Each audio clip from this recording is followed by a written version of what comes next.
Jeudi 20 novembre, merci de nous choisir pour vous informer. Il est 13h à Bamako, la même heure à Kara, dans le cercle de Kangaba.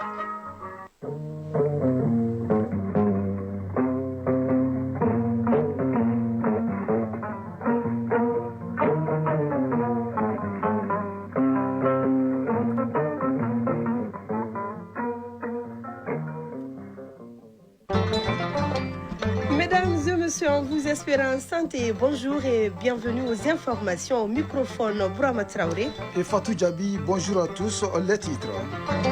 Comment construire un écosystème entrepreneurial solide dans l'espace AES? Les experts réfléchissent à la question à la faveur du Salon international de l'entrepreneuriat. Tous semblent d'accord sur un point, le financement seul ne suffit pas pour y parvenir. 15 millions de petits ruminants seront vaccinés et marqués pendant 3 mois pour garantir la santé animale. C'est une campagne spéciale de vaccination qui concerne l'ensemble du pays. Le coup d'envoi de l'étape de Bamako dans cette édition. Le Burkina Faso lance une opération antiterroriste dénommée l'ADELI qui signifie éduquer, sensibiliser et redresser. Les forces de l'ordre passent au pain fin les marchés du pays pour y saisir toute marchandise pouvant contribuer au ravitaillement et au financement du terrorisme. La RDC consacre 30% de son budget aux forces de défense et de sécurité. Un niveau inédit, une volonté affichée, récupérer chaque portion du territoire national passé entre les mains de l'ennemi. Le président français Emmanuel Macron entame ce jeudi une tournée dans 4 pays du continent africain. Un déplacement pour renouveler et promouvoir un partenariat gagnant-gagnant. La surprise n'a pas eu lieu. Le Marocain Achraf Hakimi a été élu hier soir meilleur joueur africain de l'année 2025. Coup d'envoi demain vendredi des matchs de poule des compétitions africaines de clubs. Le stade malien de Bamako et le Djoliba AC sont concernés. La famille judiciaire fait sa rentrée autour du thème le contrôle juridictionnel des finances publiques, facteur de bonne gouvernance. Un thème auquel s'est intéressée la chronique judiciaire à fin d'édition avec Garibou Pérou. C'est tout pour les titres. Le Salon international de l'entrepreneuriat AES s'achève demain vendredi à Bamako. En attendant, les expositions, les rencontres et les panels se poursuivent, comme celui tenu sur l'écosystème entrepreneurial dans les pays de la Confédération AES. Les experts ont débattu du thème avant de faire des propositions pour un meilleur renforcement et la prise en charge des aspects non financiers. D'une façon unanime, tous conviennent que le financement seul ne suffit pas à construire un écosystème entrepreneurial solide dans l'espace AES, le compte-rendu de Djem Moussa Konaté. Il ressort de ce panel que le financement seul ne suffit pas à construire un écosystème entrepreneurial solide dans l'espace AES. Selon les panélistes, les véritables leviers de transformation reposent sur la qualité des compétences, de la formation, des outils techniques et la capacité des entrepreneurs à maîtriser leur processus. Modibo Kadjouké, panéliste. Pour que les jeunes puissent réussir, la petite formation, le petit suivi de 6 mois ne suffit pas. Il faut aller encore très loin avec les jeunes, voire jusqu'à 12 ou 24 mois, accompagner les jeunes en fonction que ce soit une entreprise, une start-up ou une entreprise en croissance. Amanda Ossila, panéliste. Désormais, nous avons à notre disposition non pas un marché de 22 millions de consommateurs maliens, mais un marché de 70 millions de Maliens, de Nigériens et de Burkinabés. Et moi, en tant qu'entrepreneur, j'ai saisi cette opportunité pour déjà commencer à investir, parce que je sais que je ne produis plus pour le Mali, mais pour les 3 pays. Selon eux, la professionnalisation des entreprises, le renforcement de l'expertise locale, l'installation et l'entretien des équipements doivent être mis en avant pour la durabilité des investissements. Kadidiatou Tao, panéliste. En mutualisant et en mettant en place ces grandes entreprises de l'AES, nous allons produire nos richesses et de façon vraiment à grande échelle.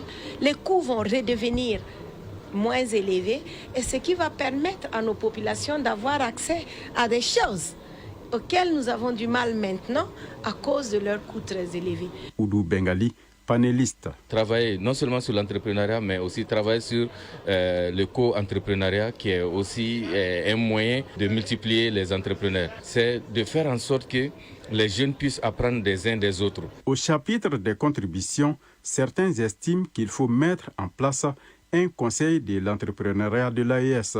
Ils recommandent de mutualiser les compétences et d'intégrer la formation entrepreneuriale dans les écoles. Un autre panel a été animé sur l'entrepreneuriat, moteur clé du développement économique et de création d'emplois dans l'espace AES. Quelle approche pour la création massive d'entreprises dans les secteurs clés de l'économie des pays de la Confédération AES? Les conférenciers estiment que le secteur rural est le seul maillon qui reste pour créer un emploi massif dans l'espace AES. Nous restons dans le secteur rural pour parler du lancement de la campagne spéciale de vaccination et de marquage contre la peste des petits ruminants à Bamako qui concerne 70 000 têtes. Outre la capitale, cette opération couvre l'ensemble du pays. Oui, elle doit permettre de vacciner et de marquer 15 millions de petits ruminants. La campagne vise à garantir la sécurité animale, la santé animale, la sécurité alimentaire ainsi que le bien-être des populations pastorales du Mali. Retour sur la cérémonie de lancement de la campagne avec Aïssata Salihou Maïga. Pour mieux améliorer et garantir la santé animale, la sécurité alimentaire et le bien-être des populations pastorales du Mali, les autorités ont décidé d'éradiquer la peste des petits ruminants en lançant la campagne spéciale de vaccination et de marquage des animaux à travers tout le pays. Au cours de cette campagne, 15 millions de têtes de petits ruminants seront vaccinées et marquées à travers toutes les régions du Mali, dont 70 000 têtes dans le district de Bamako. Abdoulaye Koulibaly, gouverneur du district de Bamako. La peste des petits ruminants demeure aujourd'hui l'une des principales menaces pour l'élevage ovin et caprin. Cette maladie virale, hautement contagieuse, provoque des pertes économiques considérables, fragilise les moyens de subsistance des éleveurs et met en péril la sécurité alimentaire dans nos zones rurales. Face à cette situation, le gouvernement du Mali, à travers le ministère de l'Élevage et de la Pêche, a réaffirmé son engagement ferme à éradiquer la peste des petits ruminants d'ici à l'horizon 2030. Amadou Traoré, président de l'ordre des vétérinaires du district de Bamako. Quand on parle de peste des petits ruminants, c'est la maladie animale la plus décimante au niveau des petits ruminants. Au niveau mondial, on s'est rendu compte que dans les moindres petits villages, ce sont les moutons et les chèvres qu'on arrive à abattre pour consommer, en tout cas de la viande. Rares sont les villages dans lesquels on abat encore un peu. Et compte tenu de ce potentiel, pour que le monde puisse vivre en tout cas en paix, on s'est rendu compte qu'il faut absolument éradiquer la maladie qui élimine 90% d'un cheptel lorsqu'il est atteint. Le monde retient une histoire. La même maladie, son équivalent au niveau des bovins a existé, la peste bovine. Elle tuait aussi 90%. Je rappelle que le Mali s'est âprement battu et avec son corps vétérinaire a réussi à éradiquer la maladie depuis 1982. À noter que cette opération qui va durer 3 mois mobilisera l'ensemble des services vétérinaires, publics et privés, les autorités administratives, les collectivités territoriales ainsi que les organisations professionnelles d'éleveurs. Décidément, Fatou Djabi, le monde rural est à l'honneur dans cette édition de 13h. Prenons la direction de Ségou où la campagne agricole se déroule normalement. Une mission régionale de supervision en a fait le constat au cours d'une visite dans les champs. Elle a également échangé avec les producteurs dont certains sont en pleine récolte, mais la crise de carburant entrave le bon déroulement de cette phase cruciale de la campagne agricole. Kandé Silla témoigne depuis la cité des Balanzans. Première étape de la mission régionale de supervision de la campagne agricole dans la région de Ségou, les champs d'Ablaye Sidibé à Sebougou. Je cultive les petits milles, l'arachide et les haricots. Actuellement, nous sommes en période de récolte. Cette année, j'ai mise beaucoup par rapport à l'année dernière. Ici, comme au niveau des parcelles de Babé Traoré à Sekoro, les travaux de récolte battent leur plein. Et de façon générale, au niveau de la région de Ségou, les perspectives sont bonnes par rapport à cette campagne agricole. Amadou Souba, directeur régional de l'agriculture Ségou. De façon globale, la campagne agricole 2025-2026 est bonne dans l'ensemble. Il ressort quand même que la pluviométrie de cette année a été inférieure par rapport à celle de l'année dernière. Mais en termes de répartition, d'incidence vraiment sur la culture, la pluviométrie de cette année est vraiment meilleure. Kola Diallo, président de la Chambre régionale de l'agriculture Ségou. Ce que nous avons vu est satisfaisant. Les difficultés restent liées à l'acquisition à temps d'engrais et le problème actuel de carburant.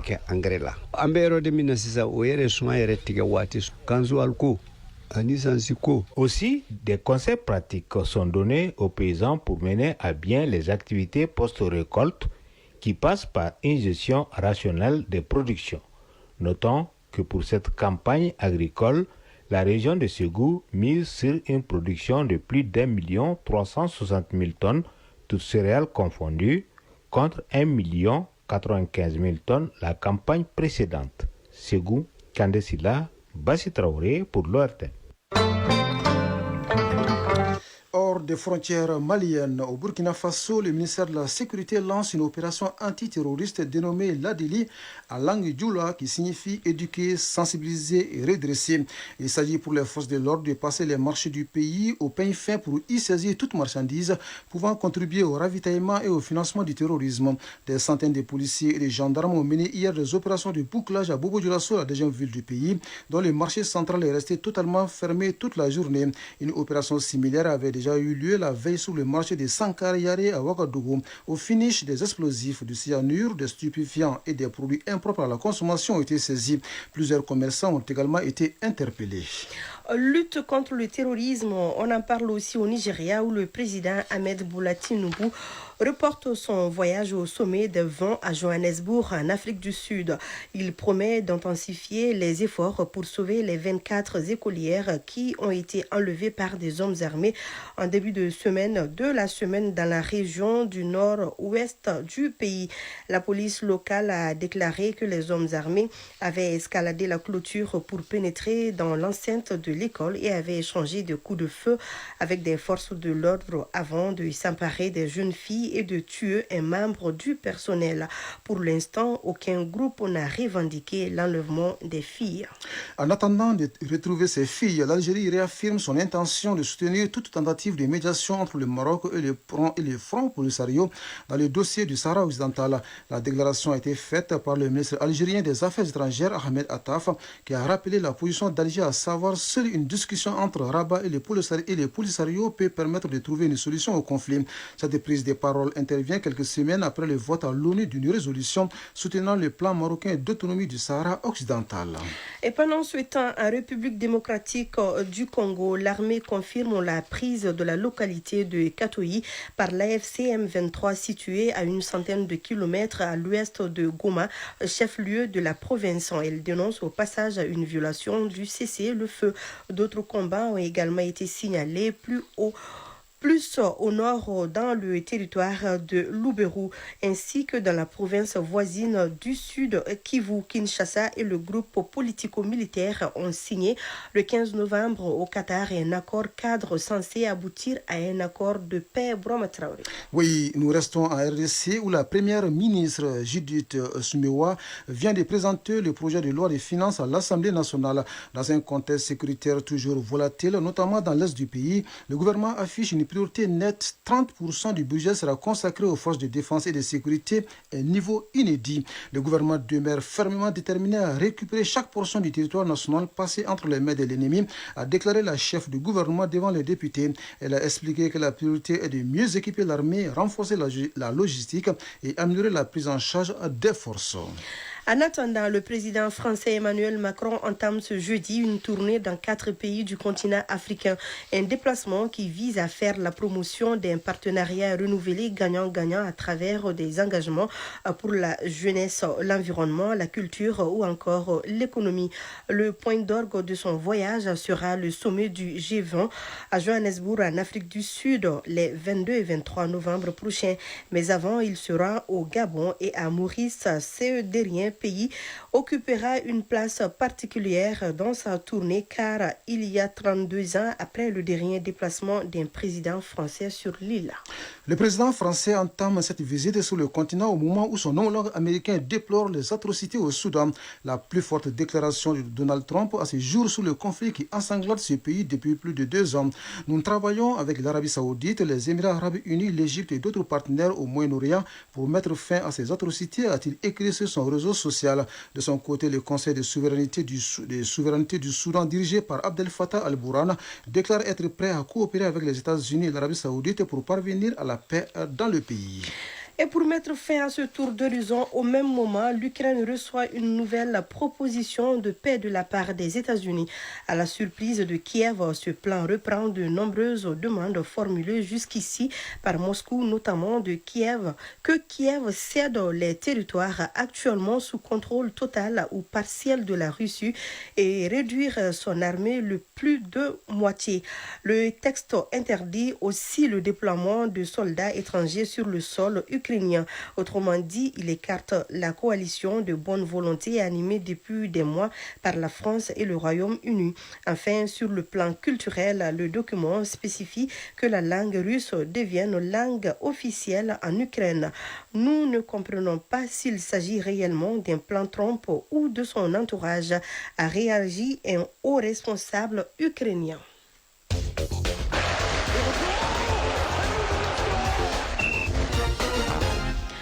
Retour à la maison à 13h passées de 16 minutes. Les finales de la Coupe du Mali de basketball en dames et hommes se jouent dimanche prochain, compétition africaine des clubs. Les matchs de groupe débutent demain vendredi. Le stade malien de Bamako et le Djoliba AC sont concernés. Oui, le Marocain Achraf Hakimi a été élu hier soir au meilleur joueur africain de l'année 2025. C'était au cours d'une cérémonie organisée par la Confédération africaine de football au Maroc. La synthèse de l'actualité sportive porte la signature de Abdul Karim Kaba. Football, compétition africaine de clubs, les phases de groupe démarrent demain vendredi. Les deux clubs maliens, savoir le Djoliba AC en Coupe CAF et le Stade malien de Bamako en Ligue des Champions sont concernés. Justement, en Ligue des Champions, le représentant malien, le Stade malien de Bamako, champion en titre du Mali, a posé ses valises hier à Tunis. Pour cette première journée de la phase de groupe, les champions du Mali défieront l'Espérance de Tunis samedi prochain. Un duel promoteur qui marque le début d'une aventure que les Blancs rêvent de mener très loin. En Coupe CAF, le Djoliba AC entre en jeu également dimanche ici à Bamako. Ce sera au stade du 26 mars à partir de 16h. Les Rouges accueillent le club marocain Olympique Club Safi pour cette première journée. À présent, basketball, Coupe du Mali, les affiches de la finale en dames et messieurs se disputeront ce dimanche. Sur les dames, l'AS Real de Bamako jouera contre le Djoliba AC. Les deux formations entendent sauver leur saison avec le trophée de Dames Coupe. En série hommes, le Stade malien de Bamako affrontera le centre de référence de basketball de Tombouctou. C'est le remake des playoffs du championnat national. AS Real Djoliba AC en dames, Stade malien de Bamako CRBT en hommes. Ce sera dimanche dans la salle Abdelmaman Haïdara du stade 26 mars de Rimadio à partir de 15h. À présent, la leçon de sport pour terminer. La leçon de sport de ce jeudi nous parle d'écran en basketball. L'écran donne de l'avantage à l'attaquant qui pourra se démarquer plus facilement de son adversaire. Qu'est-ce qu'un écran? Quels sont les principes? Éléments de réponse dans la leçon de sport de ce jeudi avec Isaac Thieno. En basketball, l'écran est une technique offensive consistant à utiliser son corps pour faire opposition au déplacement d'un adversaire et ainsi créer un décalage entre un attaquant et son défenseur. Youssouf Maïga, arbitre international de basketball, nous donne plus de précisions. L'écran est fait pour faire libérer son partenaire. Un écran est posé souvent pour permettre à son partenaire de se libérer. Généralement, c'est le pivot qui pose l'écran pour leur joueur aider ou un meneur pour lui permettre de se démarquer de son adversaire. L'écran doit respecter certains principes. Un écran est bien fait lorsque le joueur est arrivé à temps et au bon moment. Un écran mobile, c'est pas un bon écran, c'est une faute. Un écran est bien posé lorsque le défenseur a ses deux pieds au sol. Le joueur a ses deux pieds au sol et il n'y a pas de mouvement de rein, pas de mouvement du pied. Le pied reste au sol, pas de jeu de genoux, pas de jeu. C'est ça un bon écran. Il est également possible, pour accentuer le décalage, d'augmenter le nombre de poseurs d'écran. On parle alors de cascade d'écran.